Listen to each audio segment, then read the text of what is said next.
After Sam died, my mom and Edie got really close. They'd both lost a lot.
Dear Kay, do you remember the way Gregory used to laugh when he thought he was alone?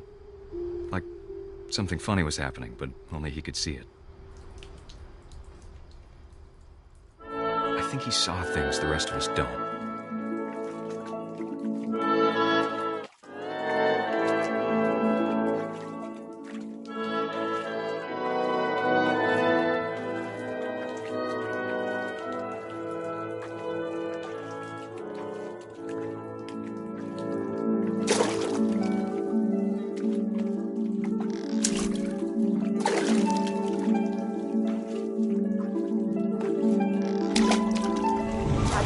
Gregory, it's time to... Hold on, sweetie. Hello? Sam, I told you I don't want to talk right now. I wonder what he saw.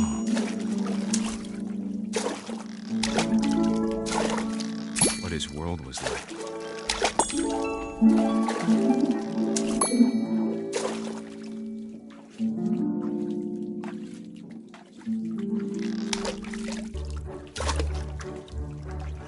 Reminded me so much of Calvin.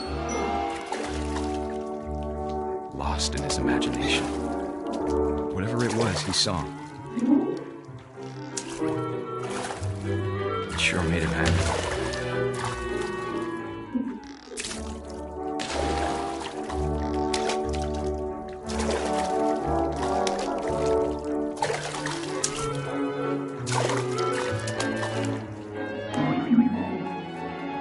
Silly it sounds.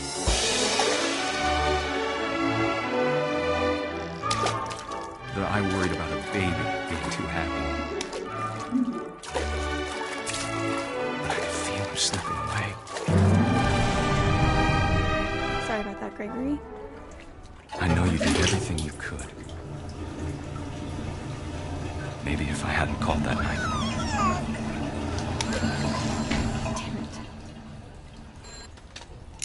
I don't want Gregory to hear this.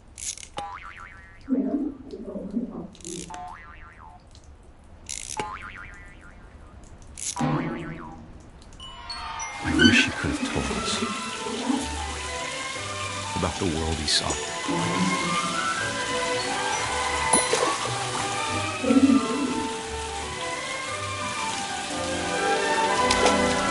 There's so much I don't understand. About Gregory. About everything.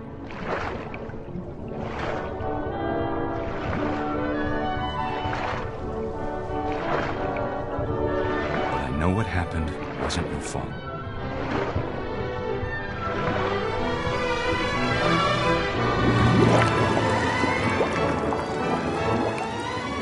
I'm sure he's happy. And he'd want you to be happy too. Good luck, Kay. Love, Sam.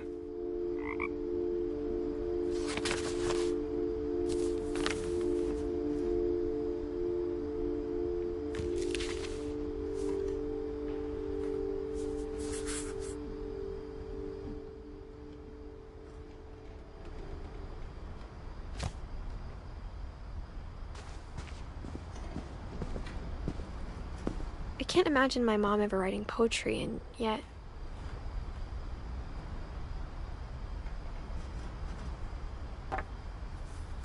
A poem for Gus, who always said the wedding was a bad idea.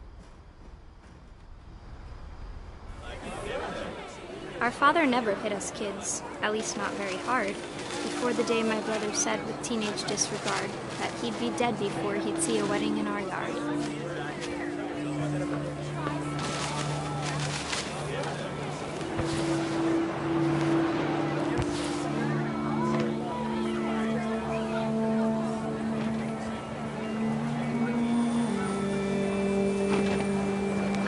My father made him come, of course, but Gus stood far apart, just flew his kite and bottled up the storm inside his heart.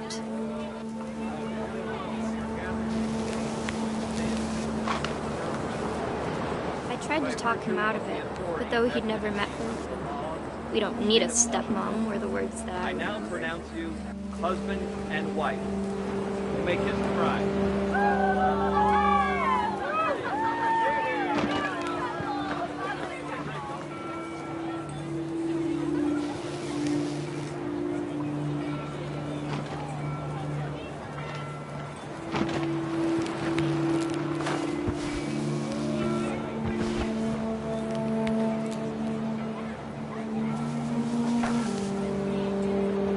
When the time for photos came, Dad ordered him to come here. But Gus declined and as a sign held up his middle finger.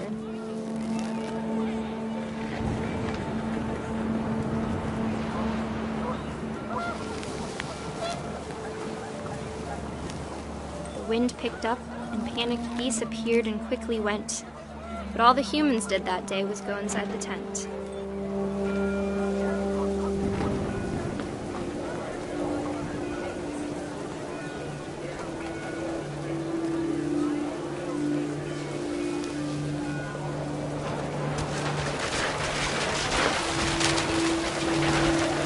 Rain came down in buckets then, but no one seemed afraid that nature might destroy the tent our dad had crudely made.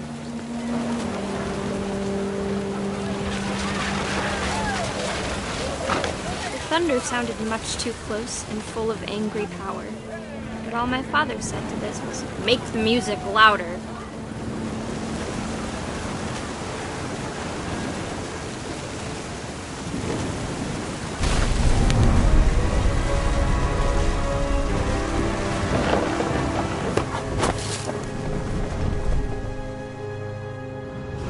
I wish that I could truly say I thought about you on that day. Out there on the beach alone, just you, the wind, the sea, and foam. But I didn't, until we found you.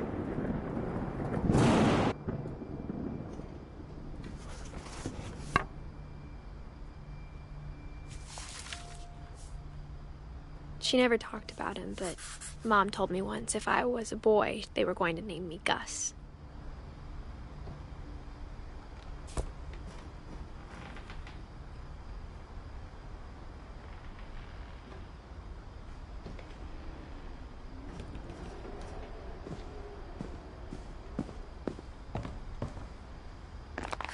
My mom moved up to the loft after her brothers died.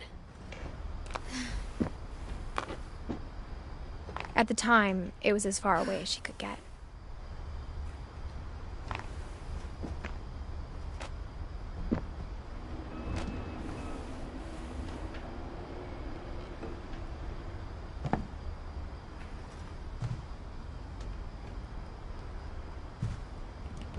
Religion was another thing my mom never talked about, but I think it helped her a lot after her dad died.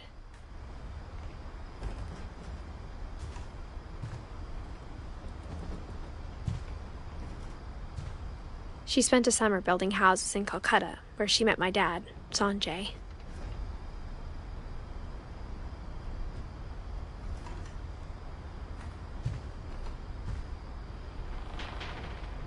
My mom moved to India a week after graduation and got a job teaching English.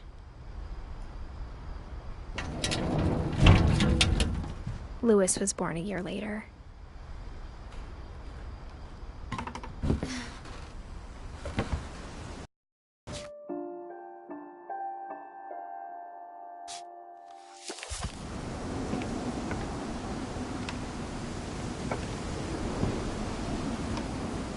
When my dad died, I don't think Mom knew where else to go.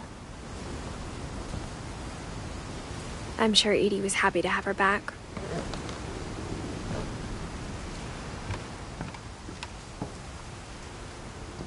The house had to get a little bigger, but Edie was used to that.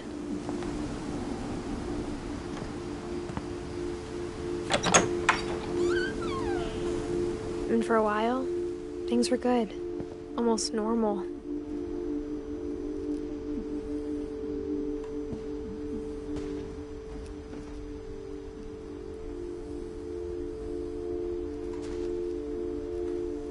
But it didn't last.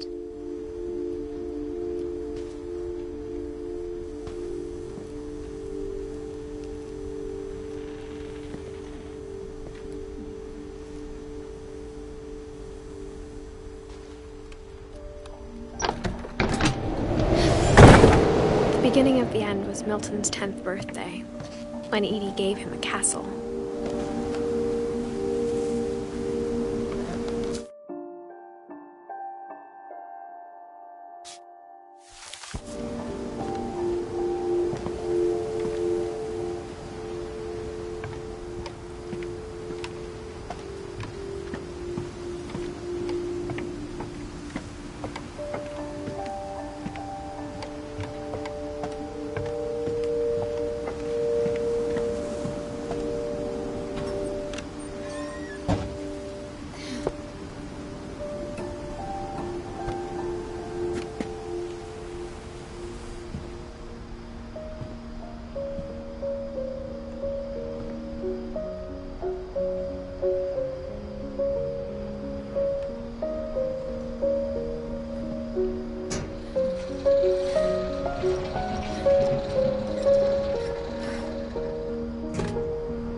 Milton Finch in The Magic Paintbrush.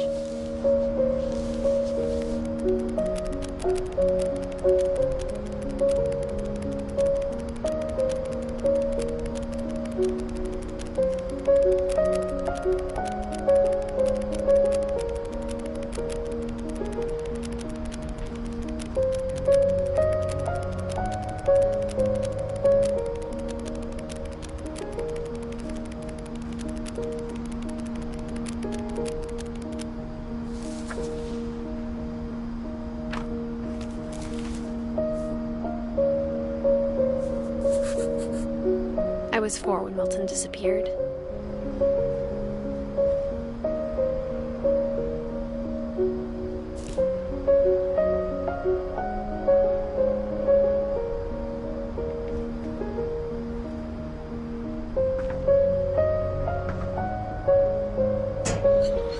Mom spent months searching for my brother. Then she sealed the doors.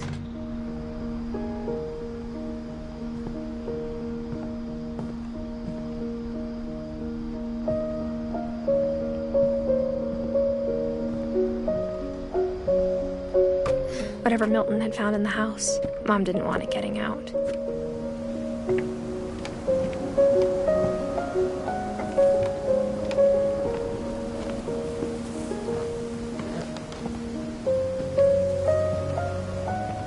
Mom definitely blamed Edie, but I think Louis blamed himself.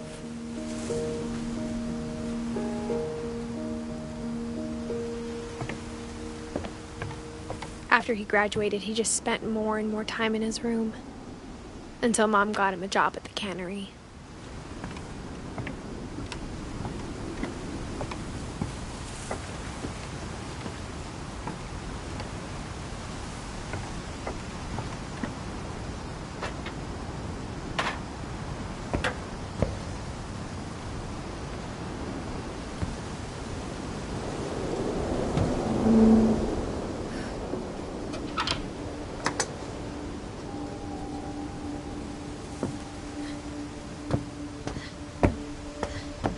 Louis's room smelled very, very familiar. That part of him lived on.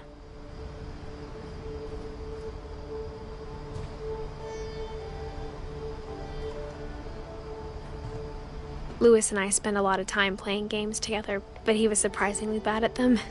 He died a lot.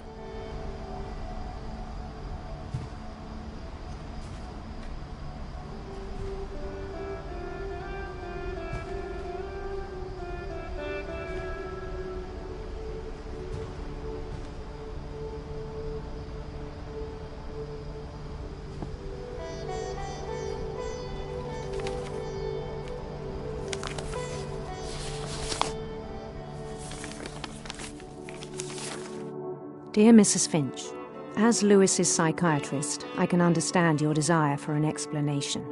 As I see it, the trouble began in January, shortly after we convinced your son to seek treatment for substance abuse. Newly sober, I believe Lewis first noticed the monotony of his daily life.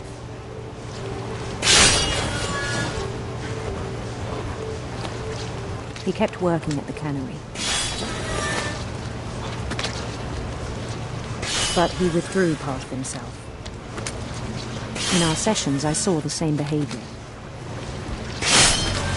His mind began to wander. I asked him to describe it. He said he started small,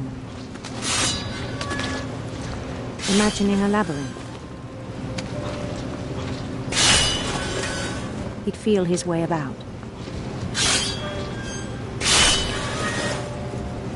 Then something moved. Bats.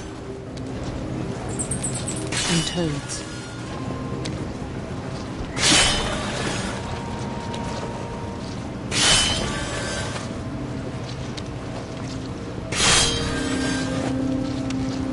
And things that have not names.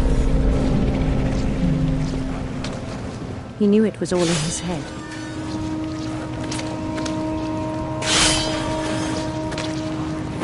He took it very seriously. I had hoped he'd find himself.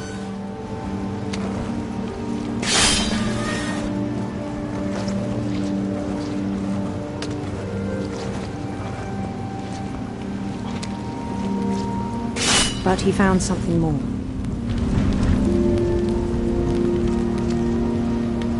I worried about him then. Daydreaming at the cannery. I spoke with his boss. But he said Lewis had become a model employee.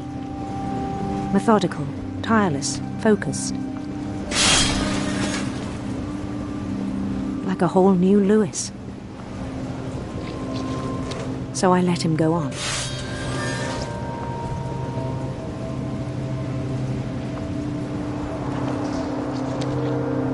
I even encouraged him. It seemed very promising at first. He told me he'd made a new friend.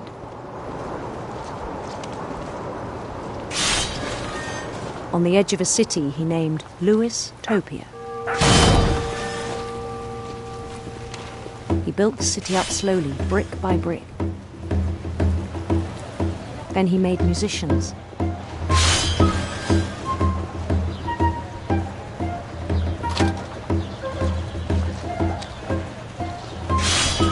And songs for them to play.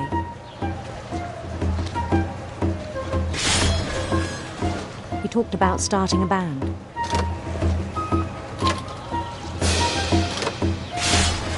And he was always humming something.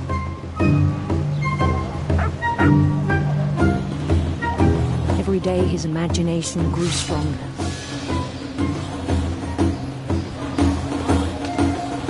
He no longer spoke at the cannery. But his chopping was as reliable as ever. Then one day it struck him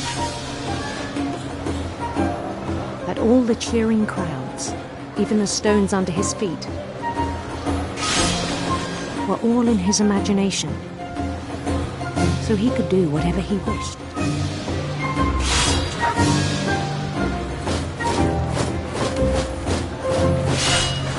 He held an election for mayor. And he won.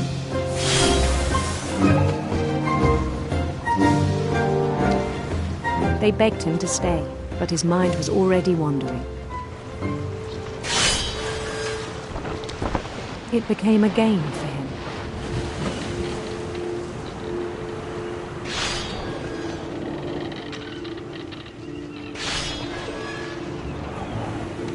He'd conquer a city, then immediately push on. New Louisville.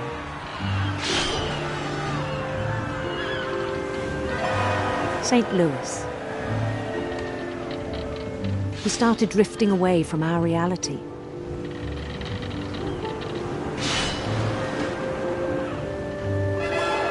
Minneapolis. Until one day he forgot to go home from the cannery. Even as his mother pleaded with him, part of Louis kept sailing on.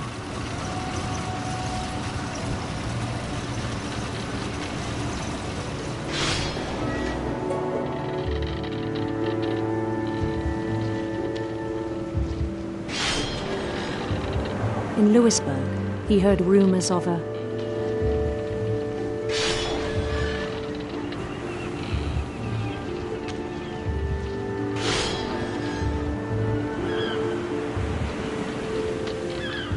handsome queen.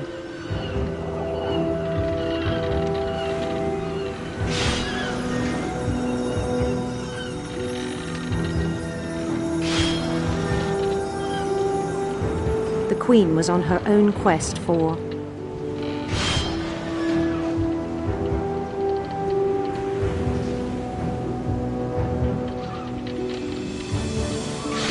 sinister serpents.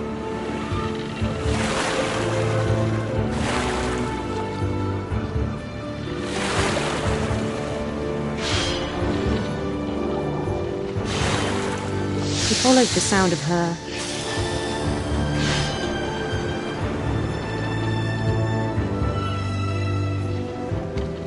silver harp.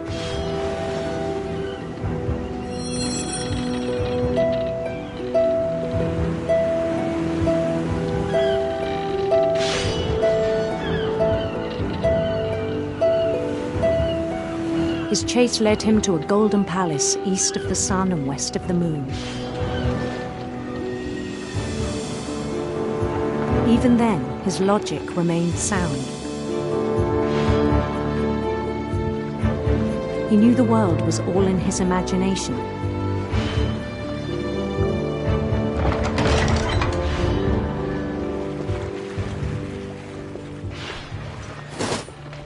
But he was so proud of having created it.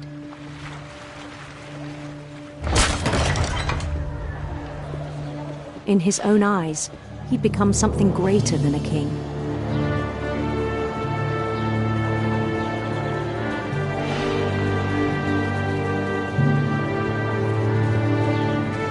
For someone who'd never known success in the real world, I think it was overwhelming. And then it struck him that the real Louis was not the one chopping salmon, but the one climbing the steps of a golden palace.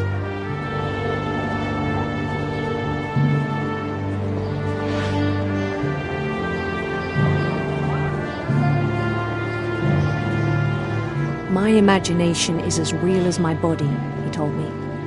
It was hard to argue with him.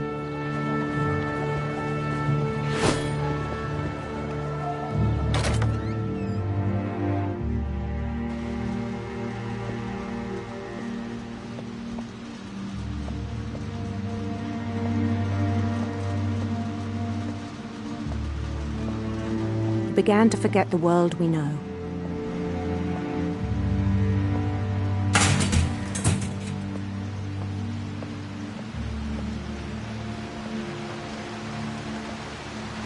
I think it pained him to remember Louis, the cannery worker.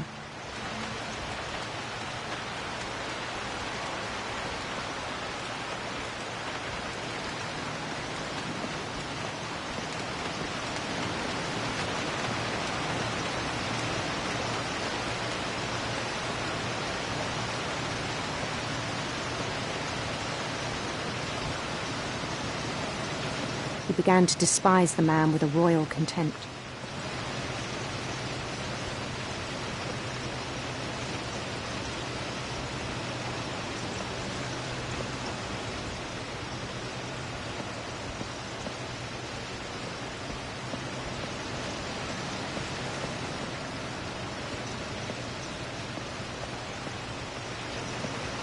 I still thought I could save him.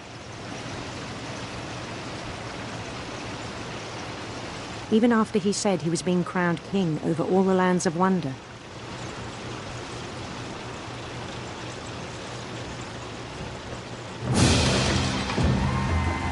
The palace would be packed with his companions.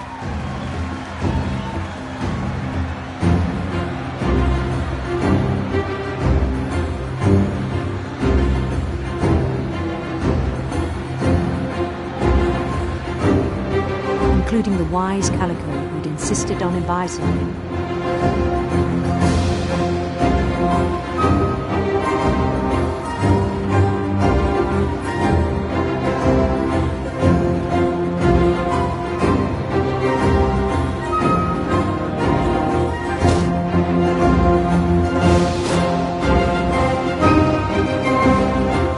His queen waited, holding his crown.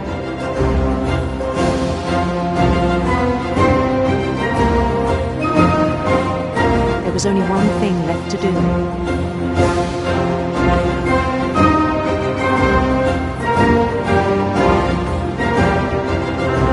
Bend down his head.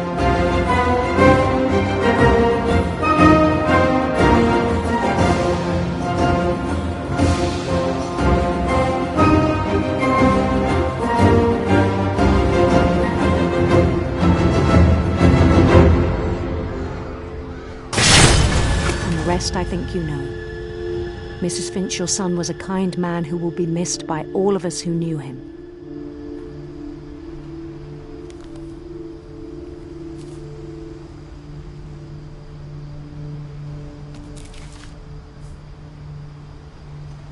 My brother was really cool.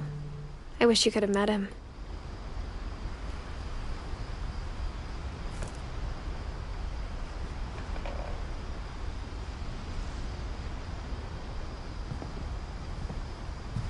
He was so proud of being Indian. I think for him, it was a way to be something other than just a Finch.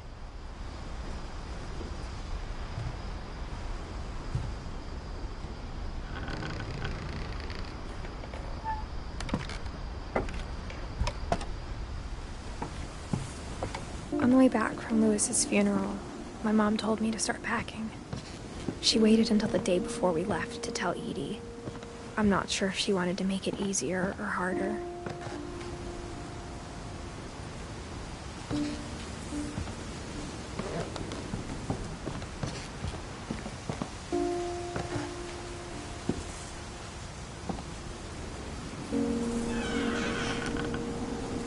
I wish we'd stayed. But I understand why we left.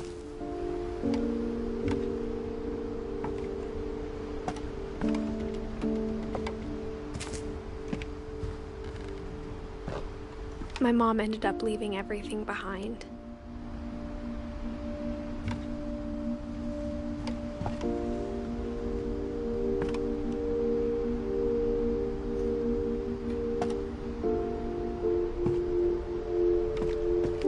What happened that night had been coming for a long time.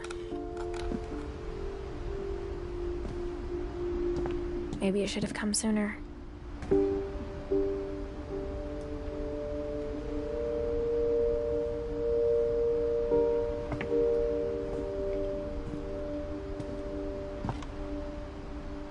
But it had to end one way or another. All that's left now is to tell you about that last night.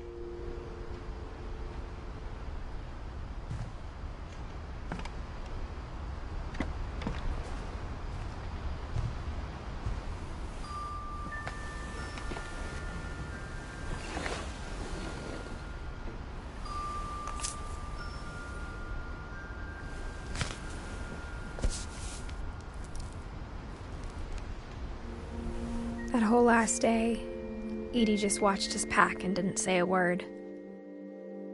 Until supper, when she raised her glass and said, "To our final night together, and all our final nights apart." Grandma, you know what I said about alcohol. Some of your medications are very Edith, specific. I left a present for you in the hallway. Why don't you go open it? The grown-ups have to argue now. I'm sorry, you're right. We're all leaving tomorrow. Let's just enjoy our last... I'm not leaving. Edith, you're excused.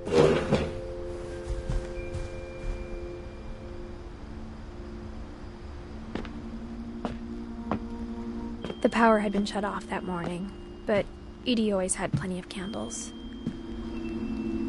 When my mom sealed the library, I don't think she knew about the other entrance. Or that Edie had a key to it.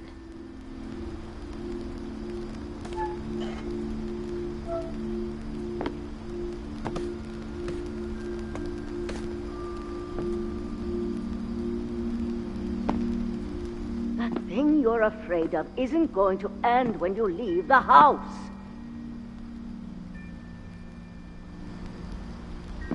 Edith has a right to know these stories. My children are dead because of your stories!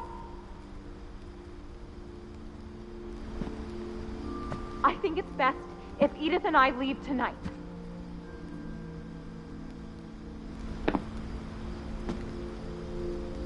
We'll have the nursing home send a van for you in the morning, okay?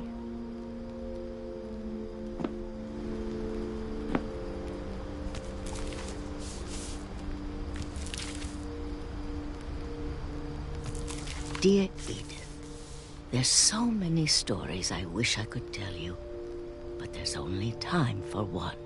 This is about what happened on the night you were born. That night, the tide went way, way out.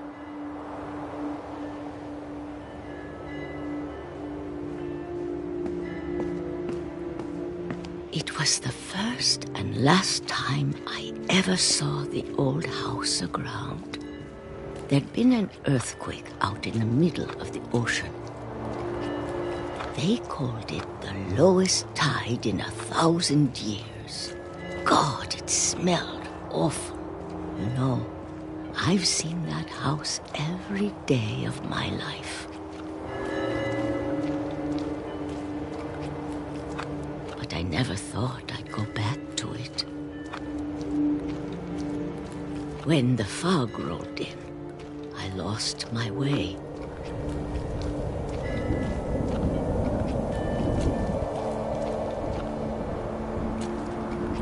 I got turned around.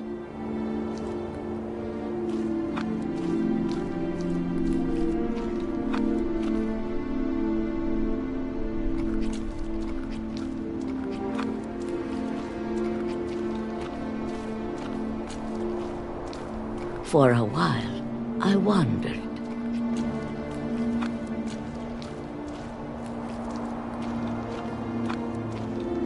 I started seeing things.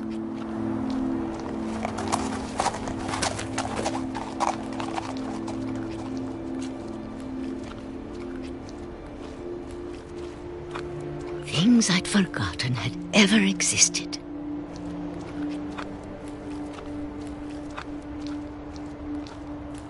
But when I saw them, they felt like old friends. That night, a lot of things came back to me. Or maybe I came back to them.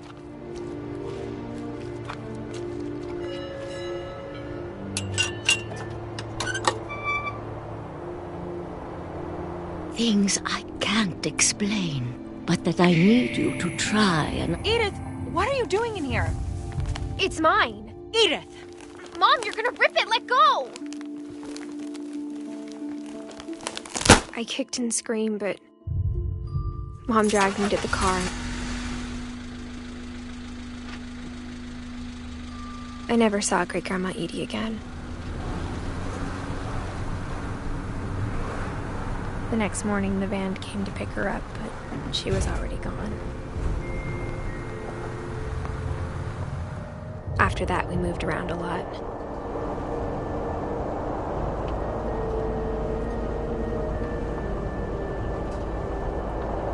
We both tried to make the best of it.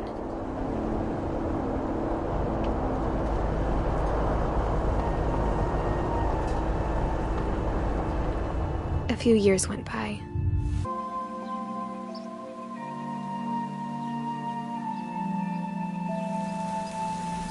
My mom didn't like to talk about it.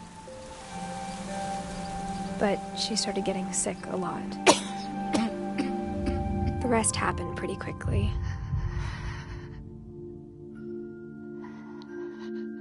About all this. If we lived forever, maybe we'd have time to understand things. But as it is, I think the best we can do is try to open our eyes. And appreciate how strange and brief all of this is.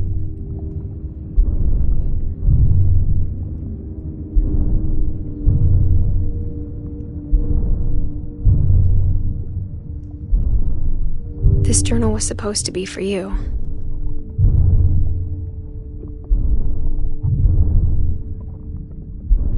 But now I hope you'll never see it.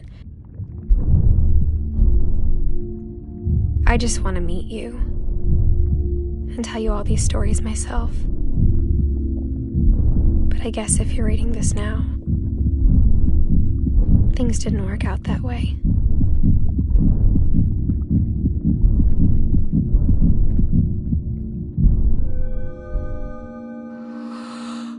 This is where your story begins. I'm sorry I won't be there to see it. It's a lot to ask, but I don't want you to be sad that I'm gone. I want you to be amazed that any of us ever had a chance to be here at all. Good luck.